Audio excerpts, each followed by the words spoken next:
G'day everybody and welcome back to a brand new video on the YouTube channel, and today I'm going to be going through every single team that I've tipped for round 11 and how much I think those teams are going to win by. Now if you guys do enjoy this video, feel free to like the video, subscribe to the channel if you're new, and hit the notification bell so you can be notified when a new video is coming out.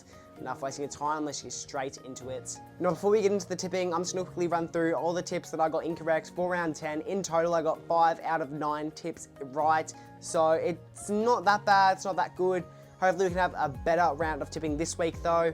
The first tip that I got incorrect was Geelong versus the Suns. I mean, this was just an absolutely insane game overall. It's crazy to think that the Cats were 7-0 to start off the season, and now they're going ahead and losing to the Suns by 64 points.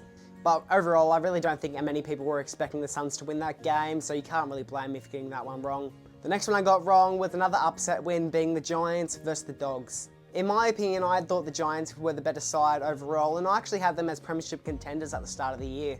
But the Dogs definitely show that they are a better side than the Giants during this game, and the Dogs came out on top by, I believe, over 30 points. The next game I got wrong. I was just stupid to think this. I chose the Saints over Fremantle. What was I thinking with this tip? I mean, Fremantle, yeah, they haven't had the best couple of games in the last few weeks, but St Kilda just have not been a great side at all this year, to be honest. I believe this officially puts St Kilda at 14th on the ladder, which is actually quite disappointing to see this side do really unwell this year. But it was just really stupid of me to choose Saints over Fremantle. I was really hoping for a good upset win here, and unfortunately I just didn't get that. And then the last tip that I got wrong, one of the best games of the round, West Coast versus the Melbourne Demons. I genuinely don't know how the Melbourne Demons lost that one. I mean, it's West Coast Eagles. They were previous wooden spooners, but West Coast just showed how good they actually are and that they can actually pull off some upset wins throughout the entire season. And hey, I definitely think that Melbourne will do well throughout the rest of the year, but I'm actually looking really forward to seeing where the West Coast Eagles end up by the end of the year. Anyway, moving on to the tipping. On the Thursday, we've got the Dogs versus the Swans at Marvel Stadium. The Dogs are coming off a 27-point win against GWS at the Sydney Showgrounds. The Swans, on the other hand, are coming off a 52-point win against the Blues at their home turf. And surprisingly, neither of these sides have injuries that will affect them through this game. But in my opinion, I just think Sydney are relying on their midfield a little bit too much, considering last week 2 players from Sydney kicked 3 goals throughout the game.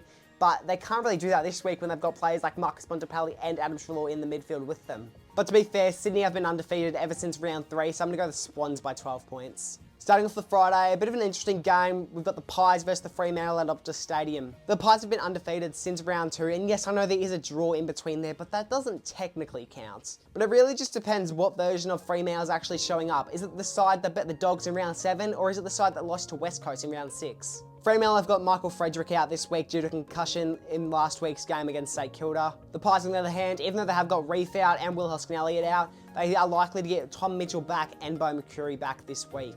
I am going to tip Fremantle for this game, but I think Pies will put up a good fight, so I'm going to go Fremantle by a goal. Starting off the Saturday, we've got North v Port at Bloodstone Arena. Even though this game is being played in Hobart, I don't think it'll affect the scoreless too much. North actually looked like a real side last week, with the final scores at half-time being 40-47 Essendon's way.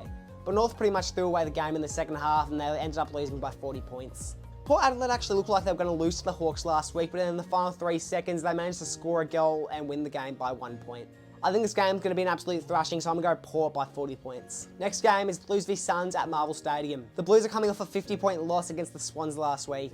The Suns have officially gotten the highest score for the season, being 164, and that was against one of the best sides in the league, being the Geelong Cats. So this is definitely showing that the Suns are actually going to be a very scary side this year.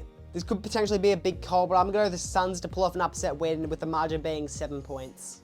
Next game, we've got the Cats taking on the Giants at GMHBA Stadium. Neither of these sides have actually won a game since round 7. The Cats will have 3 key players back in their side this week, being Jeremy Cameron, Tom Hawkins and Reece Stanley. Darcy Jones was subbed off last week against the Dogs, and is still yet to be confirmed whether or not he'll play this week against the Cats.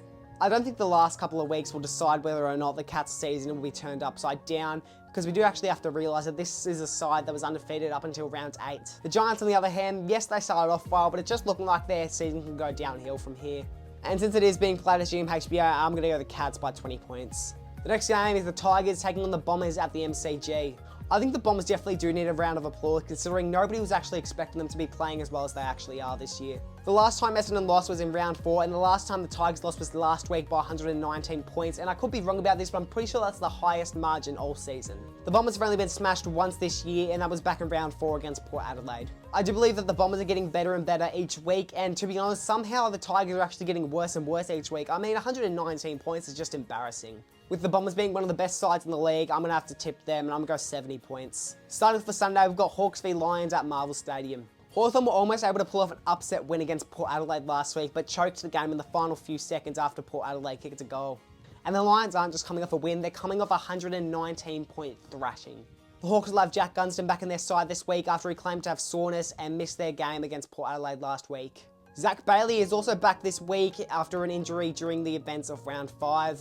The way I see this game going, the Hawks will either stay strong and the final margin is 10 points, or the Hawks get thrashed and the Lions win by over 30. I think as long as the Hawks play as well as they did last week, they definitely stand a chance this week, but I'm still going to go with the Lions and I'm going to go by 9 points. Next game is Saints v Melbourne at the MCG. Melbourne recently lost to the West Coast Eagles by 35 points, which kind of makes it hard to believe that the week before that they only lost to Carlton by 1 point. Melbourne recently just lost to the West Coast Eagles by 35 points last week, which kind of makes it hard to believe that the week before it was only a 1-point margin against Carlton.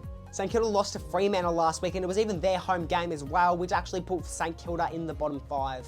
Even though Melbourne did lose to a side that is considered one of the worst in the league, Melbourne are actually pretty scary at the G, to be honest. St Kilda do have 4 players coming back into their side this week, with some of them being out with suspension and others being out with injury.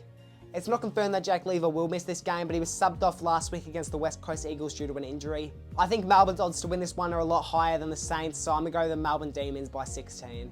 Final game of the round, we've got Adelaide v Eagles at Adelaide Oval. The Eagles are coming off one of the best upset wins of the year, with them winning against the Melbourne Demons by 35 points at Optus Stadium. The Crows, on the other hand, they're coming off a 4-point loss against the Pies at the G. But Adelaide have only won at Adelaide Oval twice this year, which is actually quite surprising considering most of their games this year have been at Adelaide Oval, and it is actually their home ground as well. Even though the Eagles did get smashed the week before by the Pies, it actually looks like the Eagles were actually improving a lot more in their gameplay, and they definitely showed that the week after against Melbourne. And even though I do think it's very unlikely for West Coast to pull off 2 massive upsets in a row, I've really got nothing to lose, so I'm going to go the Eagles by 12 points. And that wraps up this week of tipping, so if you guys did enjoy this video, feel free to like the video, subscribe to the channel if you're new, and hit the notification bell so you can get notified when new videos coming out. Anyway, I'll see you guys next time. Peace.